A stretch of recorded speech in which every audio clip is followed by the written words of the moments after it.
Hare Rama, Hare Rama,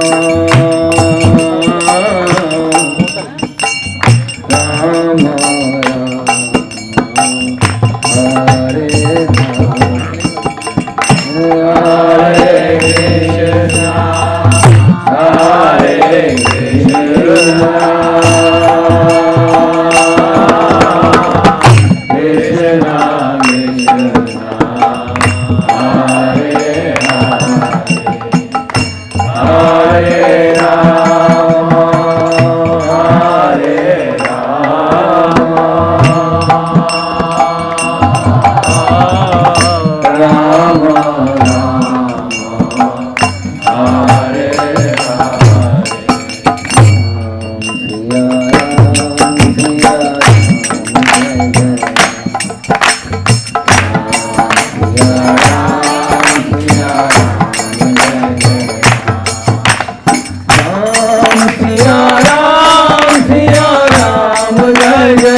Hare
ज्ञानतिमिरान्धस्य ज्ञानञ्जनशलाकया चक्षुरुन्मीलितं येन तस्मै श्रीगुरुवे नमः।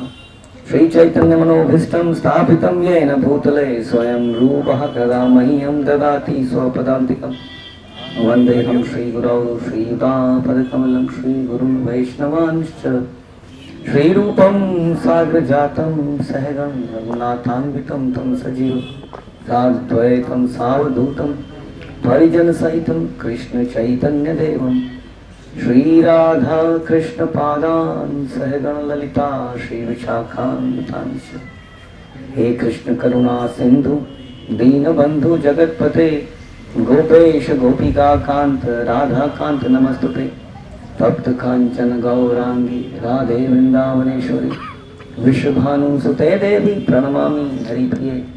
वाञ्छाकल्पतरुभ्यश्च कृपा सिंधुभ्येव च पतितानां पावनेभ्यो वैष्णवेभ्यो नमो नमः।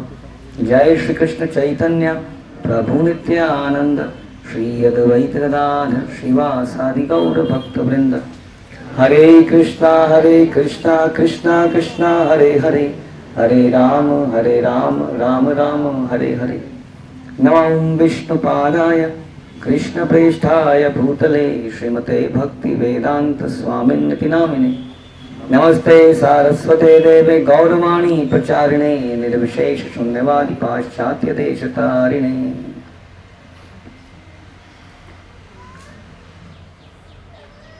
हरे कृष्णा। तो श्रील प्रभुपाद ने बताया कि भगवान के अनंत रूप हैं और उन अनंत रूपों में कृष्ण का रूप क्या है? श्रील प्रभुपाद ने हमें शास्त्रों से कोई रेफरेंस दिया कि बाकी अवतारों को और भगवान के अवतारों को कैसे समझा जा सकता है? किसी को याद है? एक दीपक है में उससे सारे दीपक को अगर कि जैसे दीपक जलते हैं जब सारे दीपक एक जैसे दिखते हैं, लेकिन उनमें से एक दीपक कौन होता है? जो सबसे पहले जला है, जो सबसे पहले जलता था, उससे बाकी दीपक जले। तो जो पहला दीपक है वो कौन है? वो कृष्ण है, वृंदावन चंद्र। और फिर उसके बाद में बाकी सारे अवतार आते हैं। तो जो कृष्ण है वो कहाँ रहते हैं? वृंदावन में या मथुरा में? तो द्वारका में कौन रहते हैं? द्वारका में ही रहते फिर? तो जो कृष्ण का जो आदि स्वरूप है वो माधुर्य लीला में रहता है, जो कि वृंदावन में रहता है, और कृष्ण द्वारका में भी एक, कृष्ण वृंदावन में भी है। तो इसको भगवान ये जो है, एक तो जैसे अभी हम लोग सुनेंगे सनातन गोस्वामी की शिक्षाएं, उसमें बताया कि कृष्ण का जो रूप है, एक तो उसको स्वयं रूप कहते हैं, स्वयं रूप, और स्वयं रूप के बाद क्या होता है? तदेकात्म। तो स्वयं रूप और तदेकात्म, स्वयं रूप के अंदर भी बताते हैं कि एक होता है प्रकाश और एक प्रभाव। प्रकाश के अंदर प्रभाव और फिर वैभव, यानी कि कृष्ण का एक ओरिजिनल रूप है, लेकिन जब वो अपने आप को गोपियों के साथ उसी रूप में एक्सटेंड कर देते हैं, इसको कह देते हैं ये प्रकाश। वही प्रकाश है, सेम है, कोई डिफरेंस नहीं है, लेकिन अपने आप को कितना में एक्सटेंड कर दिया? गोपियां 16,108 गोपियां हाँ, तो गोपियां कितनी? करोड़ों। तो करोड़ों संख्या में विभाजित किया। फिर द्वारका में कितने में? 16,000 में। तो ये हो गया प्रकाश, प्रभाव उसका ही कुछ। और फिर हो गया तदेकात्म। तदेकात्म में क्या हो गया? तदेकात्म में क्या है? इस भगवान के अवतार को विशेषता क्या है उसमें? इसमें भगवान के फॉर्म में थोड़ा सा डिफरेंस आ जाता है, थोड़ा डिफरेंस आता चला जाता है, उसको हम तदेकात्म कह देते हैं। थोड़ा डिफरेंस, जैसे कि हम सुनते हैं कि विष्णु है, गर्भोदकशाही भी है, क्षीरोदकशाही भी है। फिर विष्णु है, अगर शंख इस हाथ में है तो कुछ और है, शंख अगर इस हाथ में है तो कुछ और है। शंख अगर है ना, शंख चक्र गदा पद्म की धारण करने की पोजीशन के अनुसार वो विष्णु रूप बदलता रहता है, थोड़ा अंतर आ जाता है। तो जो अंतर आता रहता है, लेकिन है वो वही ओरिजिनल, लेकिन उनमें अंतर आ जाता है। और फिर उसके बाद में भगवान की लीला अवतार, मनवंतर अवतार, हाँ, युगा अवतार, अनेक अवतार है, ऐसा सनातन गोस्वामी की शिक्षाओं में उन्होंने बोला। तो अब इन अवतारों को छोटा बड़ा समझना चाहिए। क्या है, कौन छोटा है इनमें? सबसे बड़ा कौन है इनमें? हाँ जी, इन अवतारों में सबसे छोटा कौन है, सबसे बड़ा कौन है? बोलिए। जिससे दीपक वाला एग्जांपल से तो ये समझ में आ रहा है कि मेन दीपक था, उसको तो सारे दीपक सेम नहीं है, कोई बड़ा छोटा नहीं कि कौन पहले चला कौन बाद में चला, उसके बाद कोई बड़ा छोटा नहीं है। तो इसका मतलब जब दुनिया कहती है कि सारे रास्ते एक ही तरफ तो जाते हैं, आप क्यों बोलते हैं कृष्ण भक्ति कीजिए? तो सही कहती है ना वो? ऐसे कैसे नहीं? कैसे? अभी तो आपने कहा कि सारे दीपक बराबर हैं? कृष्ण ओरिजिनल है, तो कृष्ण इसका मतलब ओरिजिनल है, बाकी डुप्लीकेट है सारे। हाँ, डुप्लीकेट हुए ना, वो ओरिजिनल हुए तो डुप्लीकेट हुए, एक्सटेंशन है। तो तभी तो कहा, फिर एक्सटेंशन की अगर हम पूजा कर रहे हैं तो आप कह रहे हैं कि अगर लोग कहें कि सारे रास्ते एक ही तरफ जाते हैं तो किसी की पूजा करी जा सकती है, तो आप कह रहे नहीं है? देवताओं के कॉन्टेक्स्ट में भगवान के इसको ऐसे एग्जांपल से कई बार समझाया है कि पेड़ तो पूरा एक ही है, शाखाएं बहुत सारी हैं, तो हम मूल पे पूजा करते हैं। हाँ, तो इसका मतलब वामन देव मूल नहीं है कि नहीं? वरादेव मूल नहीं है, मूल कृष्ण है कि नहीं? ये बिल्कुल गलत धारणा है आप लोगों की। अगर प्रभुपाद की पुस्तकें पढ़ोगे तो ऐसा नहीं लिखा उसमें ये लिखा है कि चाहे राम की पूजा करें, चाहे वरा की पूजा करें, चाहे नरसिंह की पूजा करें, ये सब बराबर है। तो फिर ये क्यों बोला गया कि सारे रास्ते एक ही जगह ले जाते हैं? तो आप कह रहे हो गलत है। तो देवी देवताओं के लिए समझने का प्रयास कीजिए। देवी देवता भगवान के अवतार है, एक्सटेंशन है, तदात्मा है, प्रकाश है, वैभव है, क्या है? क्या है? पार्ट एंड पार्सल हैं? पार्ट एंड पार्सल जैसे हम हैं कौन सी शक्ति है? नहीं तटस्थ कौन सी शक्ति है? हाँ तटस्थ हम भी तटस्थ हैं बहिरंगा शक्ति है। भी तटस्थ हम भी जैसे जो हम हैं उसमें ही बस तो हम क्या, हम भी शक्ति है भगवान की? हम भगवान की शक्ति है? मतलब हाँ तटस्थ नहीं है, है। लो क्वांटिटी ओके, तो हम कौन सी शक्ति है भगवान की? तटस्थ तटस्थ तटस्थ शक्ति। देवता? तटस्थ शक्ति तो देवता और हमें कोई अंतर नहीं है? अच्छा, उनकी चेतना ज्यादा जगी हुई है थोड़ी, हो सकता है। यस, तो जीवात्माएं देवी देवता क्या है? तटस्थ शक्ति है। तो जीवात्माओं को भगवान के समान समझना क्या है? अपराध अपराध है और उनसे स्वतंत्र समझना अपराध है अपराध है। आप बताइए, अब समझ में आया? तो राम की पूजा में प्रॉब्लम है? राम को अगर भगवान मान के पूजा किया तो प्रॉब्लम है कि नहीं? नहीं और गणेश जी को करा जाए तो है। समझ में आया? हाँ, तो इस प्रकार से भगवान के किसी भी अवतार की पूजा करी जा सकती है। हमारी परंपरा में कोई राम भक्त रहे? मुरारी मुरारी गुप्त। और सनातन उनके भाई अनुपम। अनुपम कौन है? सनातन गोस्वामी भाई ये उनके बीच वाले भाई जी गोस्वामी के भाई, फादर। यस। उनके बीच के वाले भाई कौन सी क्लास में है? नहीं, सनातन से बड़े 6th 8th तो पढ़ लिया ना ये चैप्टर।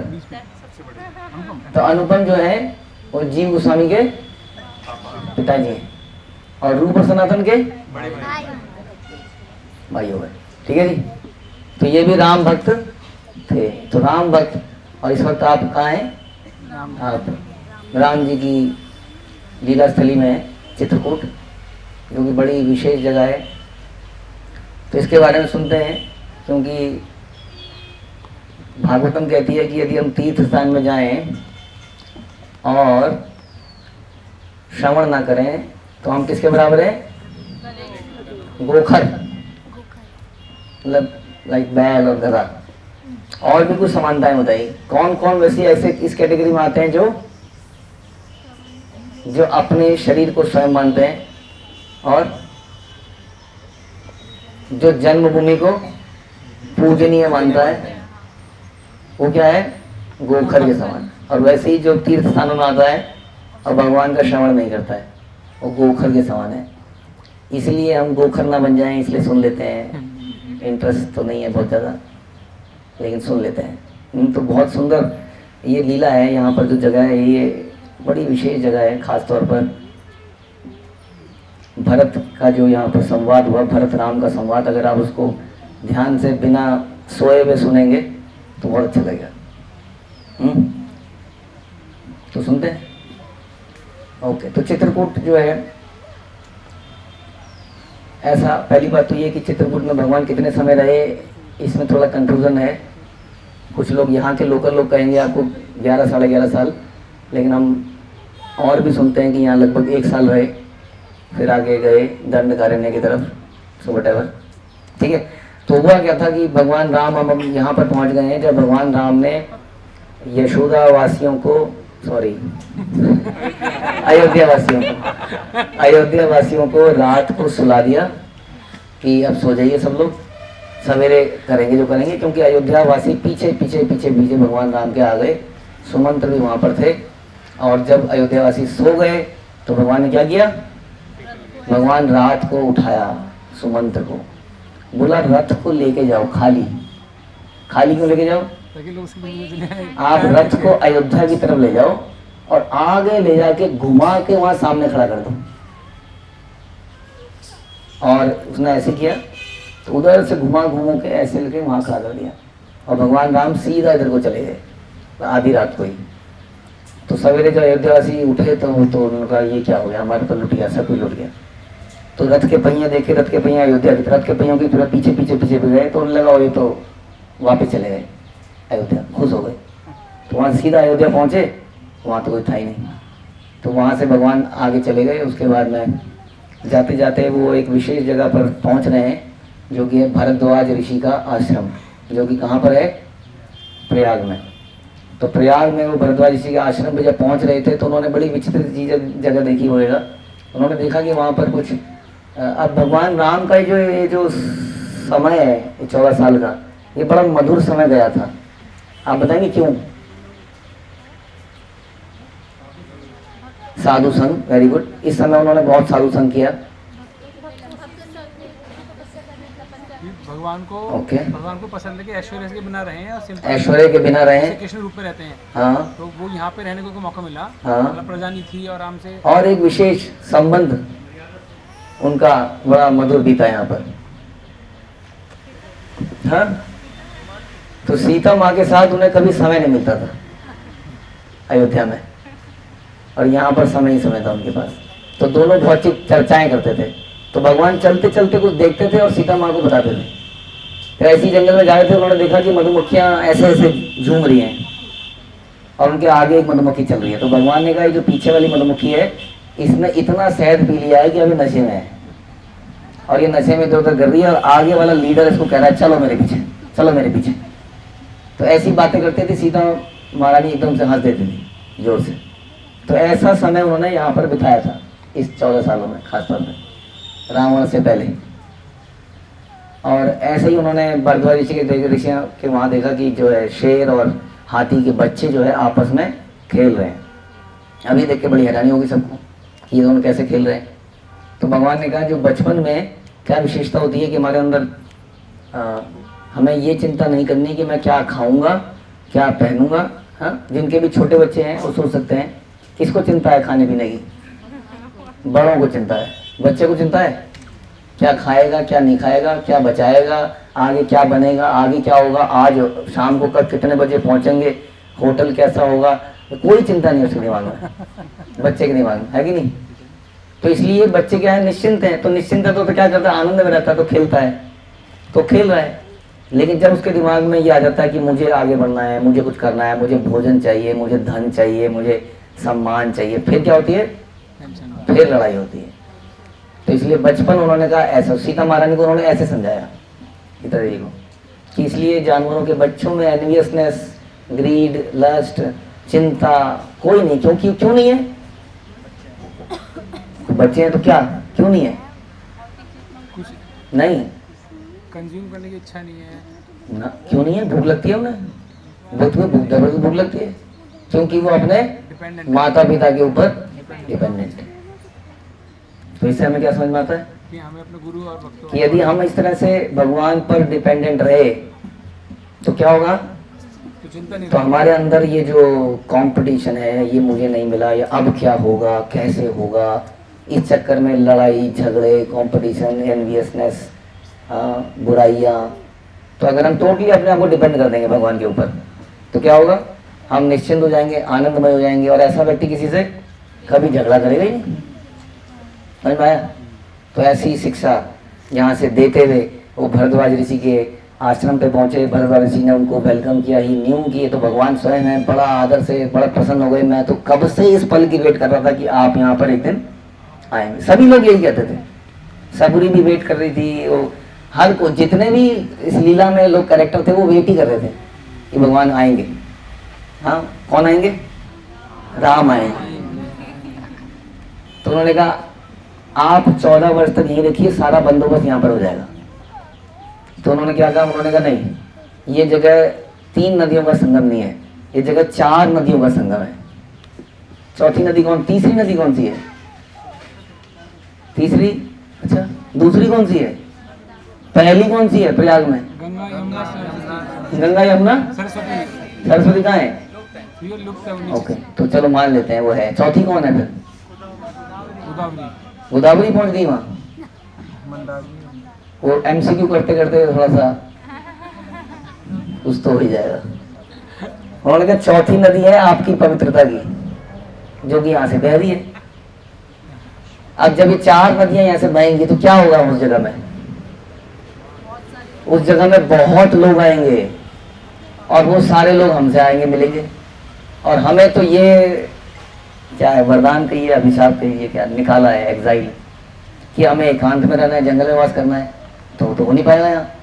तो हम यहाँ तो नहीं रह पाएंगे, किसी एकांत जगह में जाएंगे, लेकिन वो जगह ऐसी भी होनी चाहिए जो सीता को बहुत अच्छी लगे।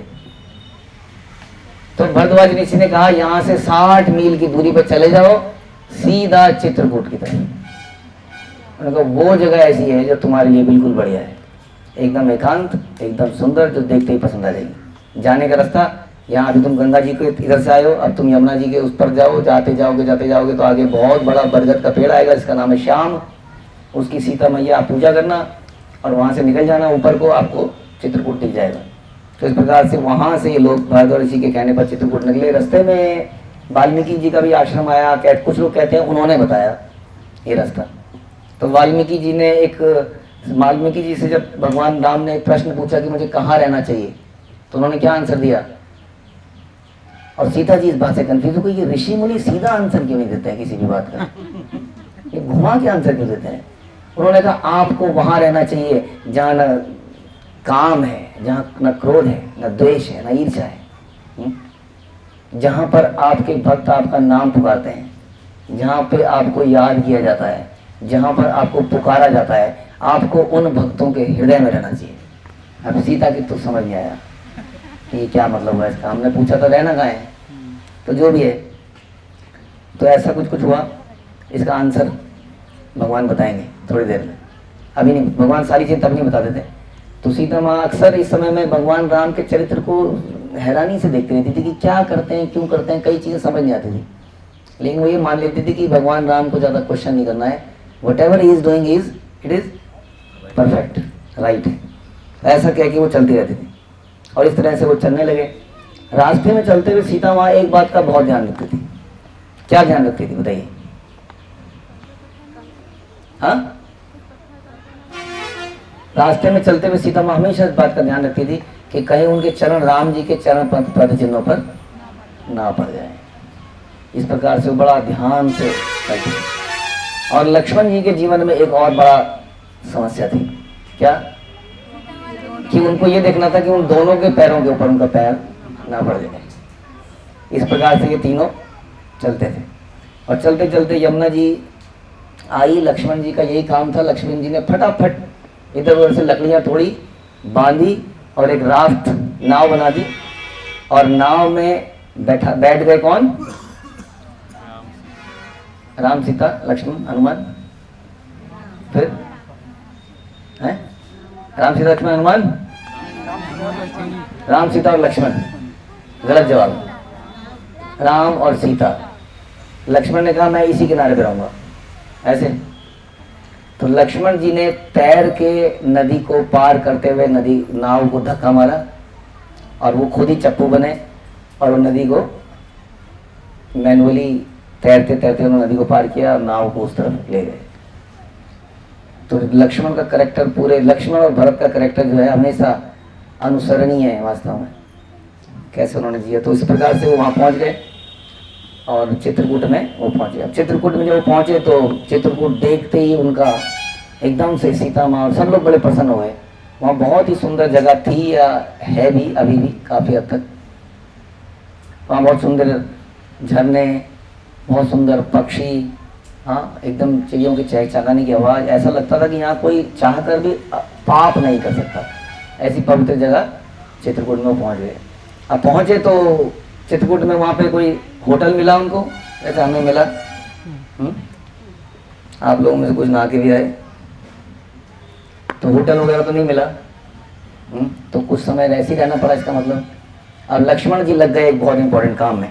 किसमें लग गए? वो उस कुटिया को बनाने में लग गए। हाँ, अब वो कुटिया, अभी आपने सुना वो संत कह रहे थे कि वो राम घाट के वहाँ पर वो जो कुटिया है वही वो कुटिया है। तो जो भी वो कुटिया थी, अभी हम कौन से गए? कामतगिरी। कामतगिरी में कामतनाथ। तो कुछ लोग कहते हैं वो जगह है, कुछ लोग कहते हैं वो जगह है। तो जो भी है, तो लक्ष्मण जी ने कुटिया बनाई। लक्ष्मण जी ने कैसी कुटिया बनाई होगी? किस चीज़ की? है ना, घास, बांस और क्या। लेकिन अचानक से एक दिन लक्ष्मण जी आए। लक्ष्मण जी का बड़ी प्रसन्नता से, आइए आज आपका घर बनकर तैयार है। तो बड़ी खुशी दिखी उनके अंदर, लक्ष्मण जी के अंदर। तो राम और सीता गए उस घर की तरफ, और जब उस घर को देखा तो वो देखते ही रह गए। उस घर में मंदाकिनी रिवर से निकाले गए कई सारे रत्न थे, और रत्न उसमें जड़े हुए थे। कई सारे मोर पंख उसकी छतों पर लगाए गए थे, छत को मोर पंखों से लगाया गया था। इस प्रकार कई सारे फूल पत्ते, बड़ी बढ़िया सी शैया, और बहुत ही सुंदर जगह वो लक्ष्मण। इतनी सुंदर थी कि कोई मतलब वास्तुकला का जो परफेक्ट पर्सन है वो भी उसको देखो शर्मा जाए। उसको देख के लगता था कि किसी व्यक्ति ने कई दिनों तक कोई दिन रात बिना सोए ही ऐसा घर बना सकता है। तो ऐसा घर देखकर सीता जो है एकदम से, हाँ, उनके हृदय में बहुत प्रेम आ गया। वास्तव में सर्विस करके हम एकदम से भगवान का प्रेम प्राप्त कर सकते हैं। तो इस प्रकार से एक एक जगह उसकी बड़ी सुंदर थी। अब उसको देखते ही सीता माँ ने वही प्रश्न पूछा जो वाल्मीकि जी ने बोला था। बोला वाल्मीकि जी के कहने का मतलब क्या था कि हमने पूछा था ना, तो आप देखिए चित्रकूट आ गए, अब ये घर भी बन गया। और उन्होंने क्या बोला था? उन्होंने बोला था, हाँ, वाल्मीकि जी के कहने का मतलब ये था कि ये जो घर बन गया है इतना सुंदर, इस घर से अटैच नहीं हो जाना है। इसमें अटैच बाथरूम तो है, लेकिन इससे हमें अटैच नहीं हो जाना है। किससे अटैच नहीं हो जाना है? इस घर से जो इतनी मेहनत से बनाया है। इसी की बात कर रहे हैं आप, और लक्ष्मण जी वहीं खड़े हैं। हाँ, तो लगा हमें वहां रहना है जहां हमारे भक्त हमें पुकारते हैं। अगर हमारी पुकार कहीं से आ जाती है तो हमें इसको छोड़ के वहां जाना पड़ेगा। तो सीता देख रही है, लक्ष्मण को भी देख रही है एक बार को, कह रही है, कह रहे छोड़ के जाना पड़ेगा इस जगह को, ये अभी बना के आया बेचारा। हाँ, उन्हें अच्छा अगर कहीं से भी पुकार आ जाती है, कोई भक्त भगवान को पुकारता है तो क्या करना पड़ेगा? वहां जाना पड़ेगा, अपने कंफर्ट को छोड़ के। हाँ, राधा दामोदर मंदिर के कंफर्ट को छोड़ के कहाँ जाना पड़ेगा? बोस्टन जाना पड़ेगा, न्यूयॉर्क जाना पड़ेगा, हाँ, अपने अटैच्ड बाथरूम वाले घर को छोड़कर भी जाना पड़े तो जाना पड़ेगा, यदि हमें सेवा करनी है भगवान। जब भगवान ऐसा करते हैं तो हम कैसे करते? लेकिन हमारी चेतना कैसी है? सोचिए कैसी है जी हमारी चेतना, बताइए। भगवान की चेतना तो ऐसी है। हम कहते हैं कि हमने तो पूरा जिंदगी का खून पसीना लगा दिया है, नहीं कहते? तो लक्ष्मण से जब ये बोला गया, सीता ने कहा लक्ष्मण आपका क्या कहना है? हाँ, ये राम जी कह रहे हैं यहाँ छोड़ के चले जाएंगे, तुम्हें दुख नहीं हो रहा है? तो लक्ष्मण ने क्या कहा? लक्ष्मण कैसी बातें करती है माता, ये तो मेरे लिए वंडरफुल अपॉर्चुनिटी होगी एक और घर बनाने के लिए आपके लिए। तो ये भाव था उनका, इसलिए वो लक्ष्मण थे, सेवा के धनी थे, इसलिए वो सुखी थे, बिना सोए भी सुखी थे। तो आपको सोने को शायद आप आज अयोध्या 12 से 1 बजे के बीच में पहुंचोगे और सवेरे फिर उठ जाओगे। तो बिना सोए हुए क्या आप सुखी रह पाओगे? पता नहीं, 3-4 घंटे। लक्ष्मण कितने दिन नहीं सोए? 14 साल तक लक्ष्मण जी सोए नहीं। और इस प्रकार से उस कुटिया के अंदर उन्होंने एंटर किया। ओके, अब चलते हैं कहानी के दूसरी तरफ। भरत महाराज अपने नाना के घर से पहुंच चुके हैं, सारी कहानी हो चुकी है, उसको हम नहीं बोलेंगे। तो जो भी था, भरत महाराज के जीवन में एक समस्या आ गई थी। क्या समस्या आ गई थी? कि हर कोई व्यक्ति उनको शक से देखता था कि सारे प्रसाद के पीछे ये लड़का है। तो वो हर किसी को यही क्लैरिफाई, सबसे पहले उन्होंने कौशल्या माँ को किसी तरह से ये समझाया कि मैं इन्वॉल्व नहीं हूँ इसमें माता।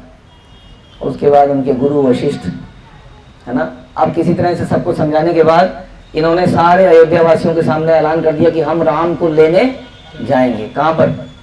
चित्रकूट में जाएंगे। तो ये लोग निकले वहां से, अयोध्या से। इनके पास थे 9000 हाथी, जिसमें निकले 60,000 रथी और धनुर्धर, आर्कर, पता नहीं क्या क्या लोग, 10 मतलब कई हजारों सैकड़ों में, और अयोध्या की पूरी जनसंख्या चल पड़ी राम को लेने के लिए।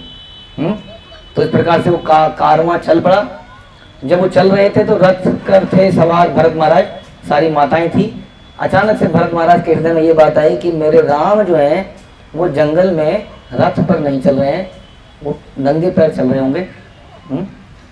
तो उन्होंने क्या किया, उन्होंने अगले ही क्षण वो रथ से उतर गए और चलने लगे साथ साथ नंगे पैर। और ऐसा हुआ तो थोड़ी देर में क्या हुआ, थोड़ी देर में सारे सैनिक, सारे रथी सब नीचे उतर के आ गए और सब पहले चलने लगे। अब ये देखिए, माता ने कहा कि बेटा भरत, ऐसे करके हम राम के पास समय पर नहीं पहुंच पाएंगे और पता नहीं क्या हो जाएगा, राम कहाँ से कहाँ चले जाएंगे। तो अभी तो समय की जो डिमांड है वो यही है कि आप रथ पे आ जाइए और हम रथ पे ही आगे चलेंगे। तो ऐसे में क्या करें, रथ में चलें या ना चलें, आराम ले लें। जब भगवान नंगे पैर हों तो हम आराम ले लें, हैं? आदेश मिला, सेवा। तो भक्ति सिद्धांत सरस्वती ठाकुर एक पहले व्यक्ति थे जो आई थिंक रोल्स रॉयस में या समथिंग वृंदावन गए थे। सब लोगों ने बड़ा आरोप लगाया, ये सन्यासी इतनी बड़ी कार में वृंदावन आया है, बताइए। और प्रभुपाद चले गए हवाई जहाज में। मैंने ये देखो, सन्यासी को समुद्र पार नहीं करना चाहिए, इसने 7 समुद्र पार कर लिए। तो क्या करना चाहिए, भगवान की सेवा करने के लिए हमें ये चीजें भी अपनानी पड़ेंगी, अपने लिए नहीं। लेकिन तो इस प्रकार से भरत महाराज फिर बैठ गए और ये चले, और रास्ते में इनको कौन मिले, भगवान जी, हनुमान जी का विषाद राज मिले। विषाद राज का नाम क्या था, गुरु या केवट? तो केवट कौन था, तो कौन था इसमें, विषाद राज के जो जनसंख्या थी, उसकी जो प्रजा थी, उसके पास 500 वोट थी, उनमें से एक कौन था, केवट। तो इस प्रकार से गुरु मिला। तो जो गुरु मिला तो सबसे बड़ी समस्या क्या थी भरत महाराज के जीवन में, डाउट, कि सबको ये डाउट था कि ये क्या करने वाला है, अब क्या करने वाला है, जंगल में क्यों आया है। अच्छा आया है तो साथ में हाथी घोड़े सैनिक क्यों लाया है। हाँ, तो पहले वो सोचते रहे कि मैं क्या करूं, डिप्लोमेटिकली करूं, इसके पहले और भी कहानियां हुई, वो अभी नहीं बता सकते। तो गुरु बहुत प्रेम करते थे, तो उनके हृदय में था यही था कि अगर ये मारने के लिए आया हुआ तो मैं रात को देखूंगा ये क्या करता है क्या नहीं करता। लेकिन उनसे राय दिया, उन्होंने डायरेक्ट पूछ लिया, क्यों आए हो, राम को मारने गए हो। अब ये सुन के जो आप सोच सकते हैं, हम तो बड़ी सहजता से बोल रहे हैं कि भरत महाराज के ऊपर क्या बीतती होगी जब वो ये सुनते होंगे। ये भरत महाराज जैसा व्यक्ति, तो बस वो रो ही देते थे और किसी तरह से अपने आप को एक्सप्लेन करते थे। और फिर वशिष्ठ जी ने भी सपोर्ट किया कि ही इज़ वेरी एकदम प्योर आदमी है, बिल्कुल भी शक मत कीजिए। हाँ, तो गुआ ने क्षमा मांगी और गुआ के बाद उसके बाद गुआ ने अपनी सारी बोट्स वगैरह लगा दी वहाँ पर, और उसके बाद ये लोग आगे वहाँ से निकले। और निकलते निकलते ये भरद्वाज ऋषि के पास पहुँचे, और भरद्वाज ऋषि के पास पहुँचे तो क्या प्रॉब्लम आई, भरद्वाज ऋषि ने पूछा क्यों आए हो, क्या प्रयोजन है तुम्हारा।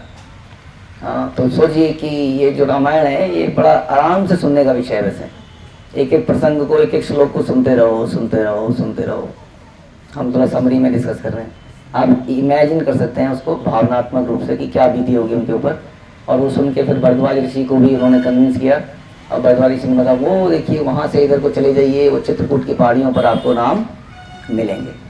अब वो चल पड़े, अब उन्हें पता चल गया था कि भगवान कहाँ हैं।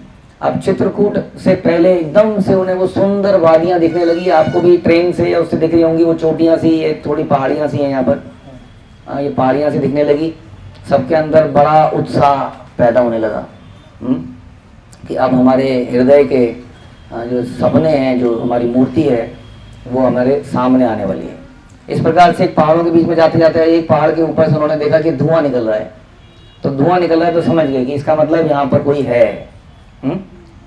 और वहाँ पर क्या चल रहा था, वहाँ पर हमारे लक्ष्मण जी भगवान के लिए यज्ञ इत्यादि की सामग्री के लिए तैयारियां कर रहे थे। राम जी यज्ञ करते थे, त्रेता युग यज्ञ का था, तो यज्ञ की तैयारियां चल रही थी, तो इसलिए स्मोक निकल रही थी। तो नीचे से सारी सेना ने देखी और सारी सेना उधर को चलने लगी। सबके हृदय में बस यही था, अब राम दिखने वाले हैं, अब राम आएंगे राम आएंगे। वो उत्साह सारे के सारे कितने हजारों लाखों लोगों के हृदय में अब वो उत्साह था, समझ लीजिए अब कि राम मिलने वाले हैं। अब पहाड़ के ऊपर चलते हैं, फिर से पहाड़ के ऊपर का सीन जहाँ हम छोड़ के गए थे, वो कुटिया के अंदर। हाँ, बातें चल रही हैं आपस में। अचानक से सेना की चलने की आवाजें आती हैं। सेना की चलने की आवाजें देखते ही लक्ष्मण भागते हैं, ये क्या हुआ, और देखते हैं दूर से उन्हें दिखता है कि कोई सेना है, कुछ तो है ये। लक्ष्मण तुरंत पेड़ पे चढ़ जाते हैं और पेड़ पे चढ़ते ही वो वहीं से चिल्लाते हैं जोर से, कहते राम सीता को अंदर ले जाओ, बंद कर दो, अपना धनुष उठा लो, हाँ आज अंतिम लड़ाई है। आज चित्रकूट में फवारे झरने नहीं बहेंगे, आज यहाँ खून की नदियां बहेंगी, हर पेड़ पर एक लाश होगी। आज तक उन्होंने मेरे क्रोध को नहीं देखा है, आज वो मेरे क्रोध का सामना करेंगे, आज हम उनको समाप्त कर देंगे। वो बोलते रहे बोलते रहे बोलते रहे इस प्रकार से वो चिल्लाए। राम और लक्ष्मण का भाव ऐसा ही था। तो राम ने कहा कौन आ रहा है, क्या हो गया है? तूने कहा माँ ने एक तोहफा दिया था, हाँ बेटा उस तोहफे का रैपर खोलने के लिए आया है। उसी का बेटा यहाँ पर आ रहा है और वो ये इंश्योर करना चाहता है कि कोई भी जंगल से 14 साल बाद भी वापस ना पाए। उसी का बेटा आ रहा है, आज ये साबित हो जाएगा सारे समाज के आगे। तो इस तरह से वो कुछ बोलते रहे। आप सुनिए, मैंने कुछ डायलॉग्स को एज इट इज बोलने के लिए रखा है ताकि आप सुने कि क्या क्या राम ने क्या कहा। सुनिए, राम ने कहा लक्ष्मण आपने शक्ति के दूसरे पक्ष के बारे में जो कहा वो सही कहा। क्या कहा उन्होंने कि power corrupts and absolute power corrupts absolutely, कि जब इंसान के पास पावर आती है तो बर्बाद हो जाता है। तो इसका भरत अच्छा रहा होगा, लेकिन अब वो उसका दिमाग चल बसा है। तो राम ने कहा ये तुमने सही कहा, वास्तव में अतीत में ऐसा बहुत हुआ है कि जब किसी के पास कोई सत्ता आई है तो उसने घुटने टेक दिए। ये तुमने सही कहा। तो ये राम जी का स्टाइल था किसी को करेक्ट करने का। क्या स्टाइल था, क्या नोटिस किया आपने? उसको पॉजिटिव करके, हाँ, कि उसकी बात को बोला कि तुमने सही कहा।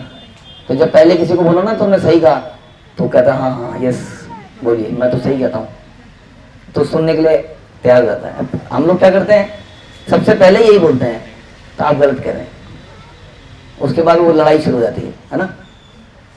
तो राम ने कहा कि तुम सही कह रहे हो। अब आगे सुनिए क्या कहते हैं। सत्ता का नशा उन लोगों पर अत्यधिक हावी हो जाता है जिनके सर पर संतों की छत्र छाया नहीं होती। किन पे हावी होता है? जिनके ऊपर संतों की छत्र छाया नहीं होती, उनके ऊपर धन का, सत्ता का, हाँ क्या हो जाता है?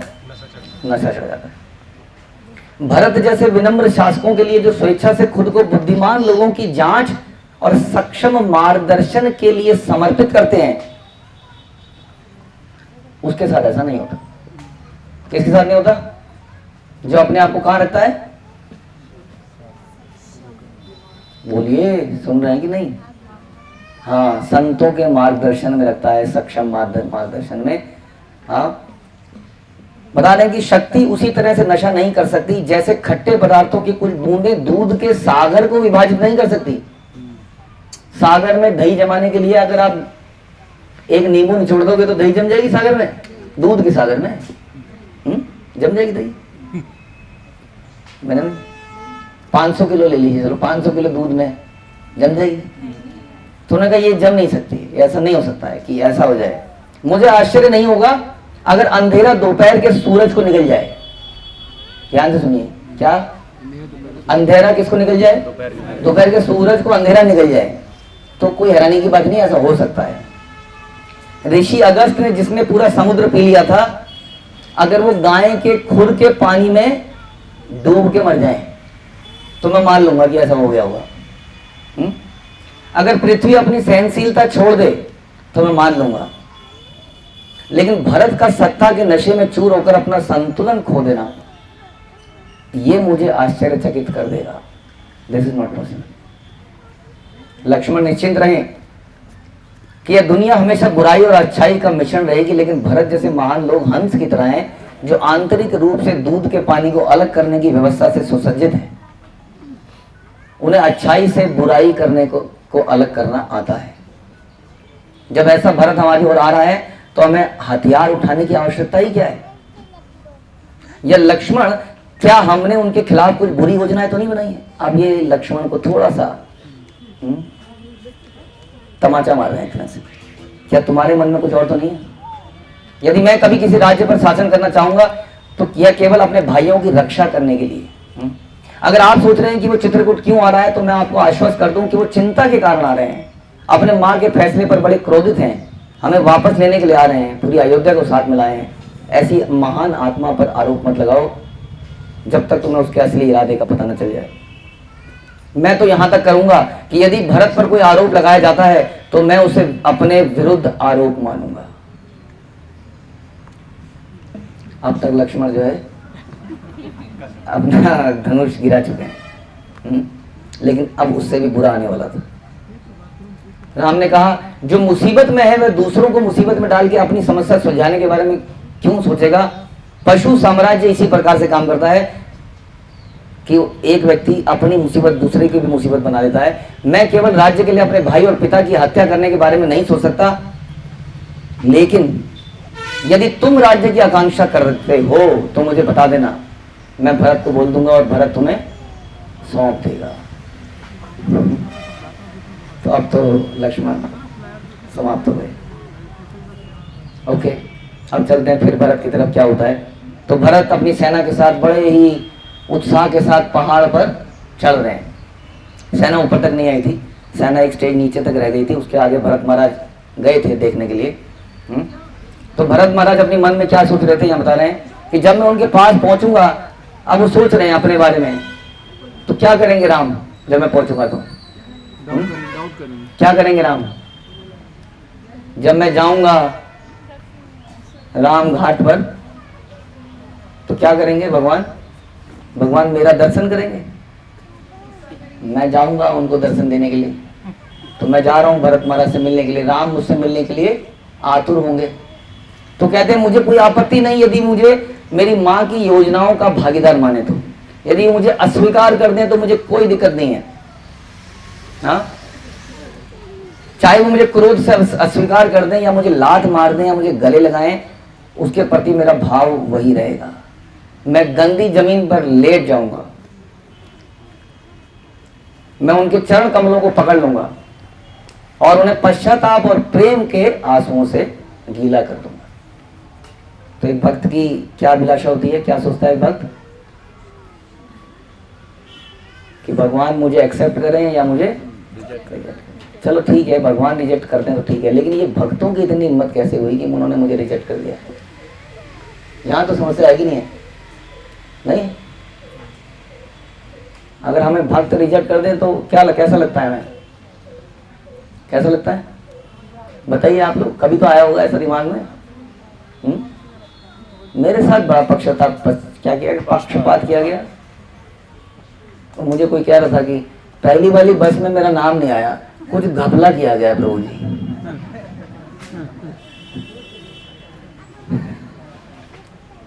कई बोल ही नहीं पाए होंगे, हाँ घपला तो सही है।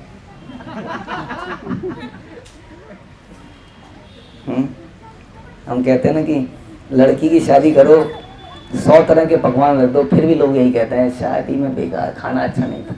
कुछ भी कर लो आप जीवन में, लेकिन you can not satisfy the other person. बड़ा मुश्किल है।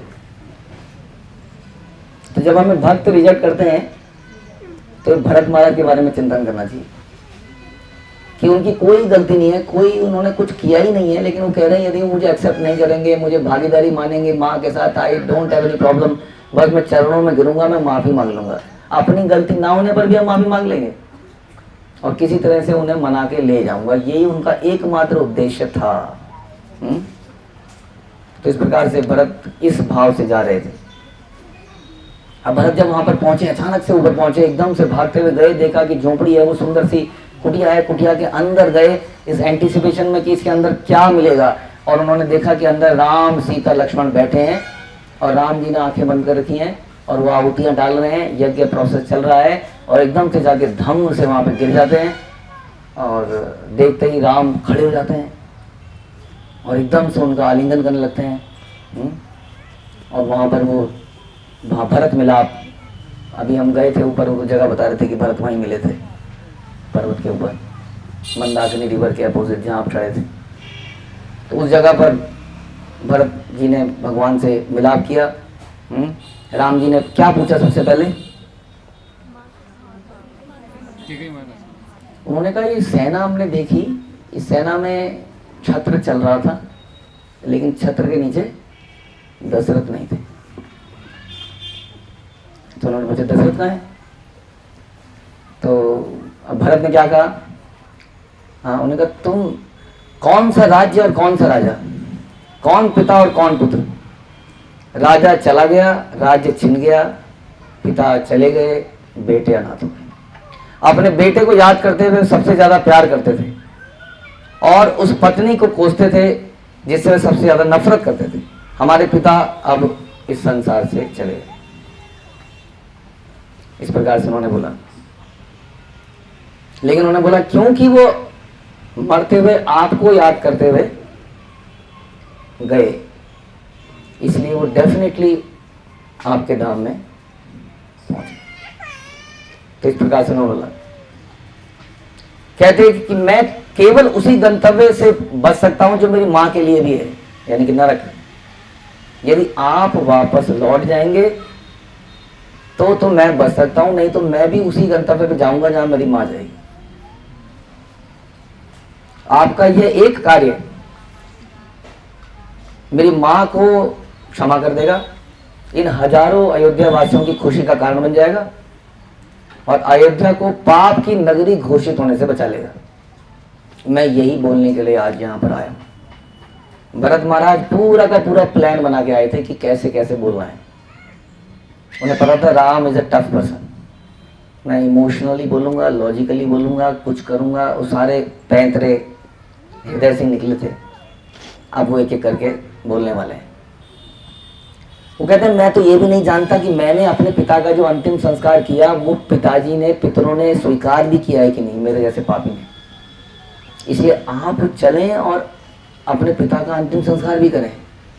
पता नहीं उनका एक्सेप्ट भी हुआ है कि नहीं। अब राम जी ने अभी तक ये सुना नहीं था, पहली बार राम जी ने सुना तो राम एकदम से अचेत होकर गिर गए। उसके बाद राम जी जब फिर से संतुलन में आए तो बोले कि अब तो अयोध्या लौटने का कोई कारण ही नहीं बचा है। मैं कितना भागा हूं कि पिताजी दुनिया से चले गए और मुझे अपनी कृतज्ञता व्यक्त करने का मौका भी नहीं मिला। और हे भरत, तुम कितने भाग्यशाली हो कि तुमने उनका अंतिम संस्कार किया। इसके बाद राम जी ने इसी मंदाकिनी रिवर में अपने पिता का अंतिम संस्कार किया, उनको अर्पण किया। फिर कुछ पिंड बनाए, वहीं से लोकली कुछ इकट्ठा करके सामान उन पिंडों को पेड़ों पर रखा गया। वहीं पर माता कौशल्या भी आ गई और फूट फूट के रोने लगी कि मेरे राजा दशरथ का पिंडदान इतना मतलब साधारण जो भी है वो वहाँ पर चला। और उसके बाद एक टग ऑफ वार, पता क्या होता है टग ऑफ वार? हाँ, उसके बाद एक टग ऑफ लव चालू हुआ भरत और राम के बीच में। अब सुनिए क्या क्या होता है उसके बाद। भरत ने हाथ जोड़कर कहना शुरू किया, मेरे प्यारे भाई, मुझे बताओ कि धर्म के नियमों के अनुसार क्या कोई उनकी अनुपस्थिति में यदि कोई पाप हुआ हो तो क्या उसके लिए वो जिम्मेदार है? आपकी अनुपस्थिति में कोई पाप हो गया, आप उसके लिए जिम्मेदार हो? हाँ नहीं। तो जब ये सब हुआ तब मैं तो वहां पे नहीं था, तो ये पाप हो गया तो मेरा इसमें क्या मतलब है? अब मैं वाई शुड आई सफर, मेरी माँ ने जो किया है पाप, मुझे, मैं क्यों उसको भुगतूं? मैं उनकी गलती को क्यों सुधारूं? और मान लेते हैं कि माना मैं राजा बन गया, अब ये भी मान लेते हैं, चलो राज्य मुझे मिल गया। अब अगर राज्य में आपको गिफ्ट कर दूं तो आप कैसे मना कर सकते हैं? मैं आपको दे रहा हूं, मेरा राज्य था, अब मैं आपको दे रहा हूं, आप इसको अस्वीकार नहीं करना चाहिए। यह पाप नहीं है। क्या किसी की संपत्ति दूसरे को उपहार देने में कोई कानूनी प्रावधान नहीं है कि नहीं है? गिफ्ट हो सकता है एज पर इनकम टैक्स, हो सकता है। तो ने क्या कि कानूनी तरह से गिफ्ट नहीं दिया जा सकता है? अब राम ने बोला कि राम ने कहा कि हम सब लोग सुनो भरत, इतना ज्यादा तुम उत्तेजित मत हो, हमें डेस्टिनी के ऊपर पूरा विश्वास होना चाहिए कि भगवान जो कर रहे हैं वो सब कुछ सही कर रहे हैं। हम सब क्या हैं? पपेट्स की तरह हैं, कठपुतलियों की तरह हमें रहना चाहिए। उसके बाद राम जी ने बोला सारी सभा को संबोधित करते हुए, बच्चों का कर्तव्य अपने माता पिता को अपने वादों को पूरा करने का है। अपने माता पिता को अपने वादों को पूरा नहीं करने वाले नारकीय परिणामों से बचाना है। पुत्र को पुत्र इसलिए कहा जाता है क्योंकि माता पिता को पुत्र जाने, नरक पुत्र नामक नरक जाने से बचाता है। आप अयोध्या का राजा बनकर अपने पिता के वचनों को पूरा करें और उन्हें नरक जाने से बचाएं, और मैं अयोध्या से दूर रहकर इस जंगल में रहकर उनके वचन को पूरा करता हूं। इस प्रकार हम दोनों मिलकर अपने पिता के वचनों को पूरा करेंगे और इस प्रकार से उनका तर्पण होगा। और मैं क्या करूंगा, इसके बाद मैं गया जाऊंगा, क्योंकि आप तो किंग हो, आप कहाँ जा पाओगे, मैं गया में जाऊंगा, उनका तर्पण करूंगा। हमारे पिताजी का नियम जो निर्णय है बिल्कुल संतुलित है। उन्होंने हमें आधा आधा राज्य बांट दिया है, आधा राज्य तुम्हें दिया, आधा राज्य मुझे दिया। तुम्हें सारे शहर दे दिए, मेरे को सारे जंगल दे दिए। तुम शहर में शासन करो, मैं जंगल में शासन करूंगा। तुम्हारे सर पर एक सफेद छाता होगा, मेरे सर पर हरे छाते होंगे, आसमानी छाते होंगे। सुमित्रा का एक पुत्र तुम्हारी सेवा करेगा और दूसरा पुत्र मेरी सेवा करेगा। डिवीजन बराबर है कि नहीं? मुझे हमारे पिता की संपत्ति के बंटवारे पर बिल्कुल भी गड़बड़ी नहीं दिखती। मेरे प्यारे भाई, पूर्णता के द्वार के 4 द्वार हैं: शांति, आत्मनिरीक्षण, संतुष्टि और बुद्धिमान संगति। यानी कि कोई व्यक्ति को अगर कंप्लीट बनना है तो ये 4 चीजें, कहते हैं ना, रेमंड्स अ कंप्लीट मैन। तो कंप्लीट बनने के लिए क्या करना पड़ेगा? शांति, आत्मनिरीक्षण, इंट्रोस्पेक्शन, संतुष्टि, किससे? फाइन फैब्रिक से नहीं, जो भी मिल जाए उससे, और बुद्धिमान लोगों की संगति, सत्संग से। लेकिन बताते हैं कि 4 चीजें कैसे खराब होती हैं। शांति खराब होती है ख्वाहिशों से। किससे? ख्वाहिशें मतलब जाया, काश काश काश। उसे शांति के दरवाजे पर ताला लग जाता है। अज्ञानता से आत्मनिरीक्षण के द्वार पर ताला लग जाता है। अज्ञानता मूर्खता। मूर्ख व्यक्ति अपने बारे में कभी चिंता नहीं करता। क्या चिंता नहीं करता? कि इतनी अच्छी यात्रा में आया हूं, ये लूज मोशन अभी लगने थे, अभी कथा का ये हो गया, अब ये हो गया, अब भूख बंद हो गई, अब कमर में दर्द हो गया, पैर में दर्द हो गया, ये और वो, क्या ये मजा सा नहीं आ रहा है, क्या ये मौसम हो रहा है, ये मंदाकिनी के पानी में गंदगी क्यों दिख रही है, इसमें कुछ थोड़ा कमल खिले होते। तो अज्ञानता से क्या होता है? आत्मनिरीक्षण, इंट्रोस्पेक्शन, सेल्फ इंट्रोस्पेक्शन। आदमी सोच नहीं पाता है कि जीवन का पर्पस क्या है, हमारा भगवान के साथ क्या संबंध है। तो अज्ञानता। और तीसरा लालसा संतुष्टि नामक द्वार पर ताला लगा देती है, और गुमराही बुद्धिमान संगति नामक दरवाजे पर ताला लगा देती है। मैं आपसे आत्मनिरीक्षण करने के लिए बोलता हूं। हमारे जीवन में जो भी कुछ है उसको संतुष्टि से स्वीकार करने की का ऐलान करता हूं। ये भरत, जो जीवन में मिला है उससे संतुष्ट रहो। तुम्हें राज्य मिला है, मुझे जंगल का राज्य मिला है। बुद्धिमान लोगों की संगति में तुम रहो। तुम्हारे पास वशिष्ठ हैं, बड़े बुद्धिमान लोग हैं, मेरे पास इस जंगल में मैं संतों की संरक्षण में रहूंगा।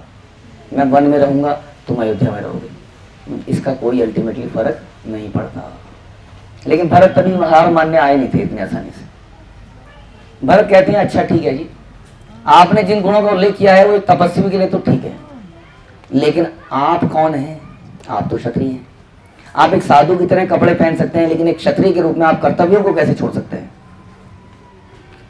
समृद्धि और धन को त्याग कर जंगल में रहने का अर्थ जीवन का तीसरा चरण है, जिसे वानप्रस्थ कहते हैं। आर्यन वानप्रस्थ था? राम आर्यन वानप्रस्थ था? नो। अर्जुन क्या ये नहीं कहता था कि मैं युद्ध को छोड़ के घर में जंगल में चला जाता हूं? आप भी तो यही कह रहे हैं। क्या सही कह रहे हैं आप क्षत्रिय नहीं है? कौन सा शास्त्र क्षत्रिय को अपने कर्तव्य को त्याग कर किसी और के कर्तव्य को अपनाने को कहता है? क्या शास्त्र ये नहीं कहते कि दूसरे का कर्तव्य पूर्णता से करने से बेटर है कि अपना कर्तव्य किया जाए?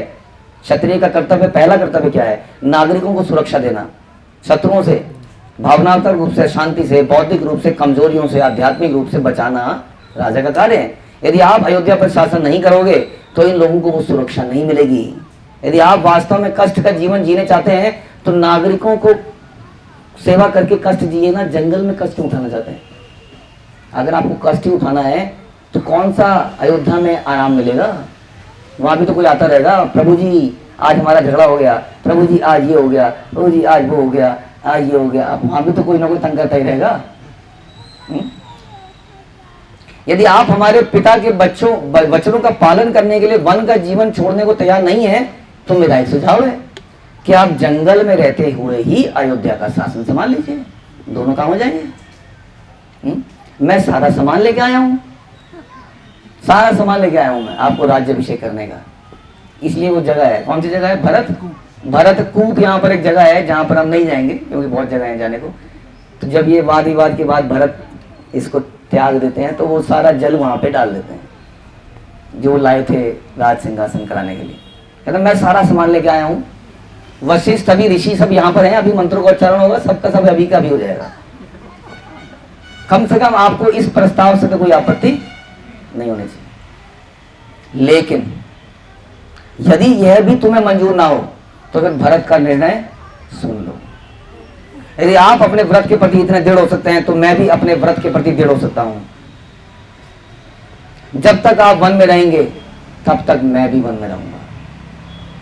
मैंने कभी अपने पिता से राज्य नहीं मांगा और ना ही अपनी मां से षड्यंत्र रचने को कहा, फिर मुझे राज्य पर शासन करने के लिए क्यों बाध्य किया जा रहा है? यदि यह आदेश दिया गया है कि दशरथ के पुत्रों में से एक वन में रहेगा तो वह पुत्र मुझे बनने दो, मैं जंगल में तुम्हारी जगह ले लूंगा। ये सुन के राम जी ने लक्ष्मण की तरफ देखा। क्यों देखा? और लक्ष्मण राम की तरफ देख नहीं पाए और वो भरत की तरफ देखते ही रहे।